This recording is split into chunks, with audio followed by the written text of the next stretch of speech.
To connect Skullcandy headphones to an Xbox, start by putting the headphones into Bluetooth pairing mode, which is typically done by pressing the power button until a blue LED light appears. Next, turn on the Xbox and navigate to the main menu. Then proceed to the Bluetooth option and enable it.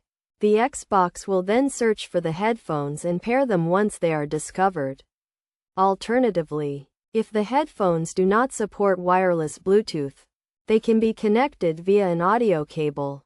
The headphones should come with a 3.5mm stereo cord, which can be plugged into the headphone jack on the Xbox controller at one end and into the headphones at the other. Once connected, test to ensure the headphones and Xbox are working together successfully. If they are not, consider trying a different audio cable. By following these steps, it is possible to easily connect Skullcandy headphones to an Xbox.